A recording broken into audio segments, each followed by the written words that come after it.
Hi everyone, creative दिशा channel में आप सभी का स्वागत है।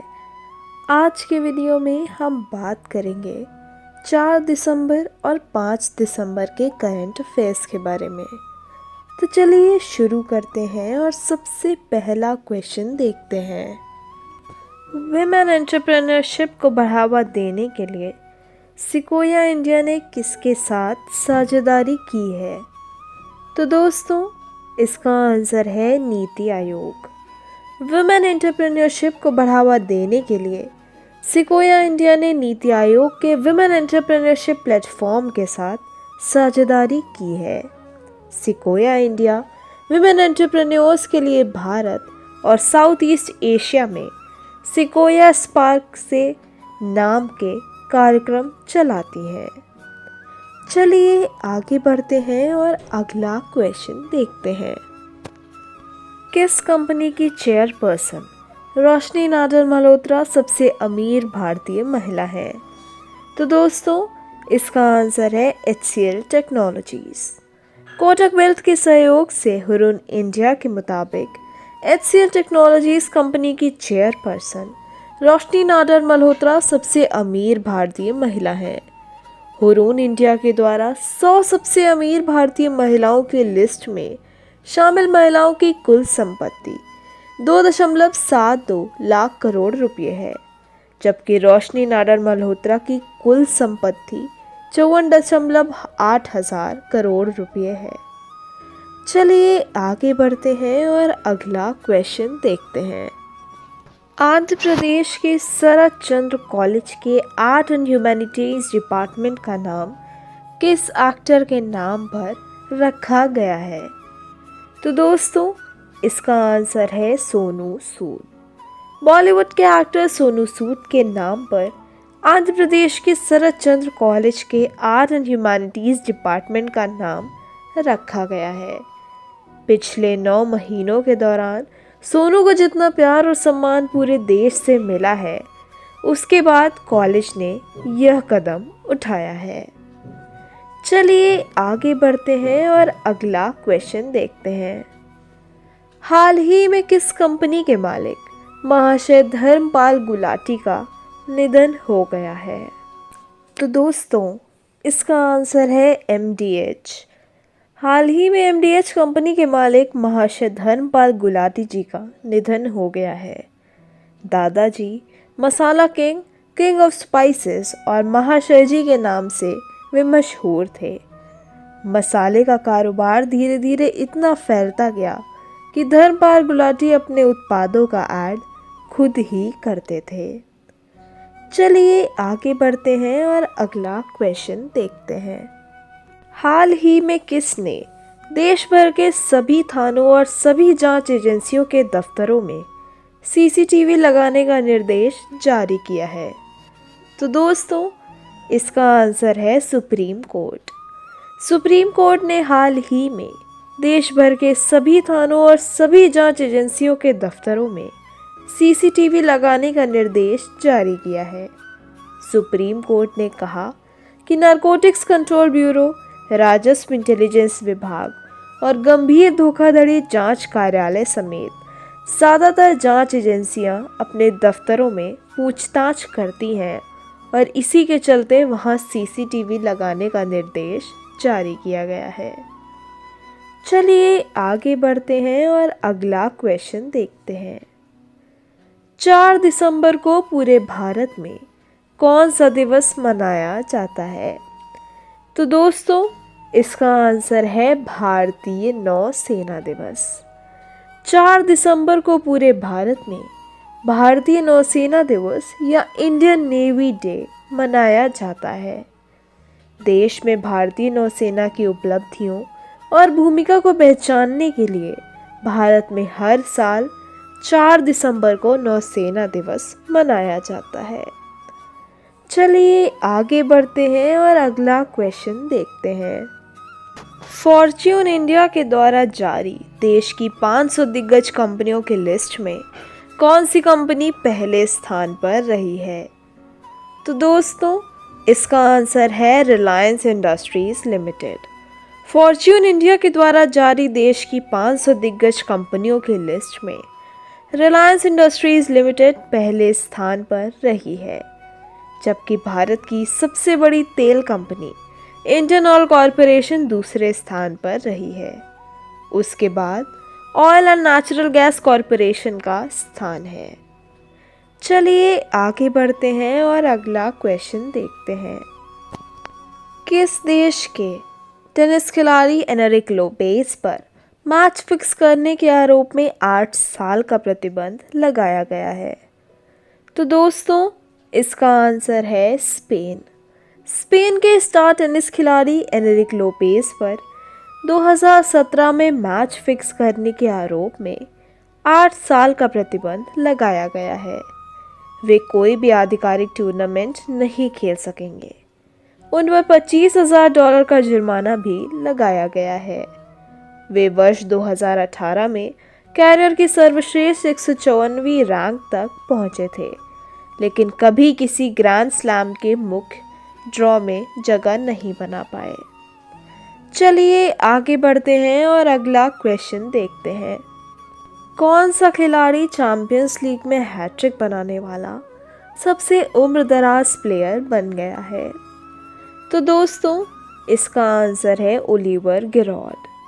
चेल्सी के ओलिवर गिरॉड चैंपियंस लीग में हैट्रिक दागने वाले सबसे उम्रदराज प्लेयर बन गए हैं। इसी के साथ हाल ही में रोनाल्डो ने अपने करियर का 750वां गोल किया है। क्रिस्टियानो रोनाल्डो ने रियल मैड्रिड के लिए 400 से ज़्यादा गोल किए हैं। चलिए आगे बढ़ते हैं। पूरे देश में 3 दिसंबर को राजेंद्र प्रसाद की जयंती मनाई गई। भारत के पहले राष्ट्रपति डॉक्टर राजेंद्र प्रसाद की जयंती को पूरे देश में मनाया गया। उन्हें भारतीय स्वतंत्रता संग्राम में और भारतीय संविधान बनाने में उनकी भूमिका के लिए याद किया जाता है। वह अपने सरल जीवन और उच्च सोच के लिए जाने जाते हैं। इस वर्ष देश ने उनकी 136वीं जयंती को मनाया। बात करें डॉक्टर राजेंद्र प्रसाद जी की, तो उनका जन्म 3 दिसंबर 1884 को बिहार के जेरदेई गांव में हुआ था। वह स्वतंत्र भारत के पहले राष्ट्रपति थे।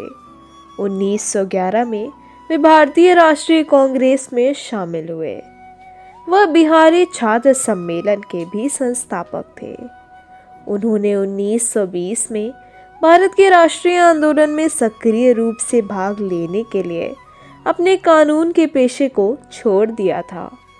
उन्होंने संविधान सभा के अध्यक्ष के रूप में कार्य किया और अंतरिम सरकार में खाद्य और कृषि मंत्री भी बने। 1950 से 1962 तक वह भारत के राष्ट्रपति रहे। उन्होंने अपनी अंतिम सांस 28 फरवरी 1963 को पटना के सदाकत आश्रम में ली। चलिए आगे बढ़ते हैं। गृह मंत्रालय ने भारत के 10 सर्वश्रेष्ठ पुलिस स्टेशन की घोषणा की। 2020 का सर्वेक्षण गृह मंत्रालय द्वारा आयोजित किया गया है।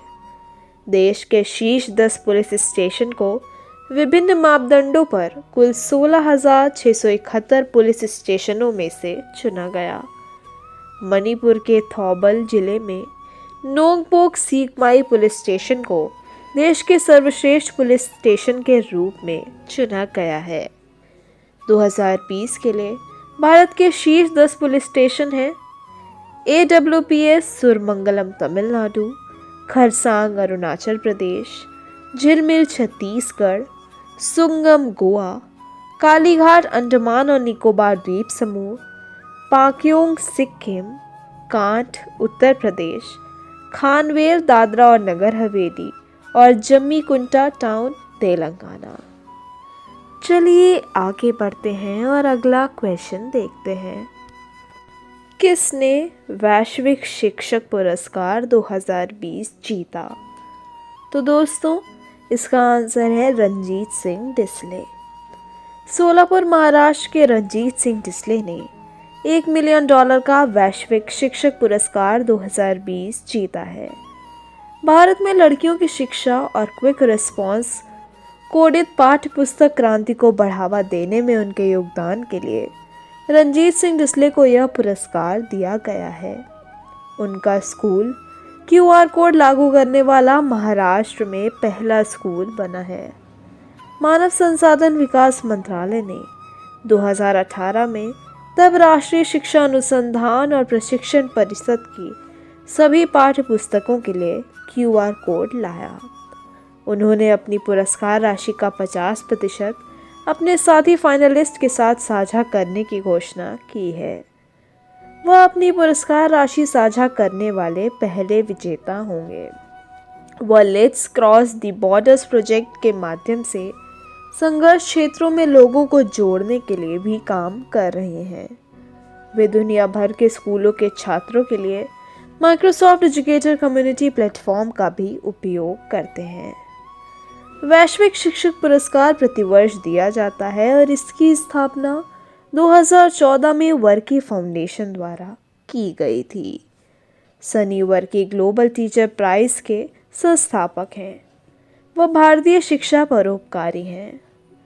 पुरस्कार एक असाधारण शिक्षक को अपने पेशों में उत्कृष्ट योगदान देने के लिए दिया जाता है। पुरस्कार के लिए पुरस्कार राशि का भुगतान 10 वर्षों में समान किश्तों में किया जाता है। चलिए आगे बढ़ते हैं और अगला क्वेश्चन देखते हैं। भारतीय मूल की किस बच्ची को टाइम मैगजीन ने किड ऑफ द ईयर चुना है? तो दोस्तों इसका आंसर है 15 वर्षीय अमेरिकी गीतांजलि राव। भारतीय मूल की 15 वर्षीय अमेरिकी गीतांजलि राव को टाइम मैगजीन ने किड ऑफ द ईयर चुना है।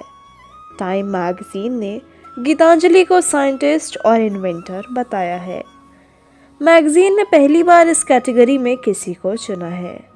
गीतांजलि ने पीने के पानी में प्रदूषण रोकने, अफीम की लत छुड़ाने और साइबर बुलिंग रोकने के लिए शानदार कार्य किया है। चलिए आगे बढ़ते हैं और अगला क्वेश्चन देखते हैं। किसके पिता के रूप में मशहूर भारत में जन्मे अमेरिका के भौतिक विज्ञानी नरेंद्र सिंह कपानी का निधन हो गया है? तो दोस्तों इसका आंसर है फाइबर ऑप्टिक। फाइबर ऑप्टिक के पिता के रूप में मशहूर भारत में जन्मे अमेरिका के भौतिक विज्ञानी नरेंद्र सिंह कपानी का हाल ही में 94 वर्ष की उम्र में निधन हो गया है। उन्होंने 1956 में पहली बार फाइबर ऑप्टिक शब्द की उत्पत्ति की थी। उनके नाम पर fibre optic communications, lasers, biomedical instrumentation, solar energy और पोल्यूशन मॉनिटरिंग से 100 से ज़्यादा पेटेंट हैं। चलिए आगे बढ़ते हैं और अगला क्वेश्चन देखते हैं। Peoples for the Ethical Treatment of Animal ने किस एक्टर को पर्सन ऑफ द ईयर 2020 चुना है? तो दोस्तों इसका आंसर है John Abraham. Peoples for the Ethical Treatment of Animal ने पशु प्रेमी और किसी भी तरह के एनिमल अब्यूज़ की खिलाफत करने वाले जॉन अब्राहम को पर्सन ऑफ द ईयर 2020 चुना है। जॉन अब्राहम बाइक प्रेमी माने जाते हैं, लेकिन पशुओं का ध्यान उन्हें इससे ज़्यादा रहता है। हाल ही में उन्होंने ई-रिटेलर्स को एक खत लिखा था। चलिए आगे बढ़ते हैं और अगला क्वेश्चन देखते हैं। किस राज्य के विधानसभा ने ऑनलाइन गेमों पर प्रतिबंध लगाने वाला बिल पास कर दिया है? तो दोस्तों इसका आंसर है आंध्र प्रदेश। आंध्र प्रदेश विधानसभा ने हाल ही में गेमिंग विधेयक 2020 को पारित करते हुए ऑनलाइन गेमों पर प्रतिबंध लगाने वाला बिल पास कर दिया है।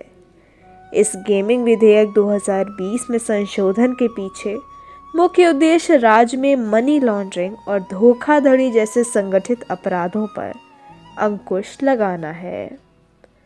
चलिए आगे बढ़ते हैं और अगला क्वेश्चन देखते हैं।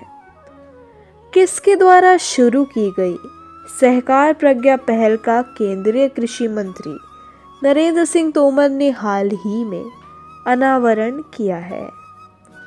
तो इसका आंसर है राष्ट्रीय सहकारी विकास निगम। राष्ट्रीय सहकारी विकास निगम के द्वारा शुरू की गई सहकार प्रज्ञा पहल का केंद्रीय कृषि मंत्री नरेंद्र सिंह तोमर ने हाल ही में अनावरण किया है, जिसके तहत प्राथमिक सहकारी समितियों के लिए 45 प्रशिक्षण मॉड्यूल और 18 क्षेत्रीय प्रशिक्षण केंद्र शुरू किए गए हैं।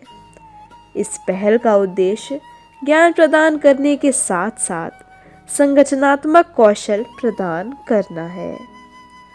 चलिए आगे बढ़ते हैं और अगला क्वेश्चन देखते हैं। 5 दिसंबर को विश्व भर में कौन सा दिवस मनाया जाता है? तो दोस्तों, इसका आंसर है विश्व मिट्टी दिवस और सामाजिक और आर्थिक विकास के लिए अंतर्राष्ट्रीय स्वयं सेवक दिवस। 5 दिसंबर को विश्व भर में वर्ल्ड सॉइल डे यानी विश्व मिट्टी दिवस और सामाजिक और आर्थिक विकास के लिए अंतर्राष्ट्रीय स्वयं सेवक दिवस यानी international volunteer day for social and economic development मनाया जाता है। विश्व मिट्टी दिवस को मनाने का उद्देश्य किसानों के साथ आम लोगों को मिट्टी की महत्ता के बारे में जागरूक करना है। चलिए आगे बढ़ते हैं और अगला क्वेश्चन देखते हैं। भारत और किस देश के बीच संयुक्त आयोग की 7वीं आभासी बैठक हाल ही में आयोजित की गई? तो दोस्तों, इसका आंसर है सूरीनाम।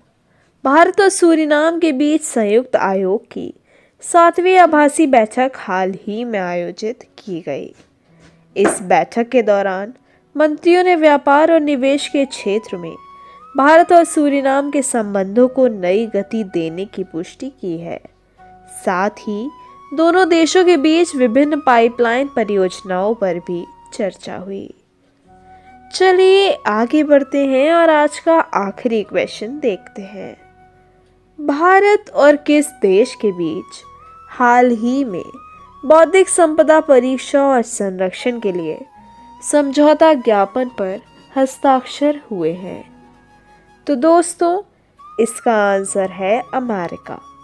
भारत और अमेरिका के बीच हाल ही में बौद्धिक संपदा परीक्षा और संरक्षण के साथ दोनों देशों के बीच आईपी सिस्टम को मजबूत करने के लिए समझौता ज्ञापन पर हस्ताक्षर हुए हैं। इस समझौते पर भारत के उद्योग और आंतरिक व्यापार प्रोत्साहन विभाग और संयुक्त राज्य अमेरिका पेटेंट और ट्रेडमार्क कार्यालय ने किए हैं। तो दोस्तों, आज के वीडियो में हमने बात करी 4 दिसंबर और 5 दिसंबर के करंट अफेयर्स के बारे में। तो आज के वीडियो में बस इतना ही। मिलते हैं अपने नेक्स्ट वीडियो में कुछ और जानकारी के साथ। धन्यवाद।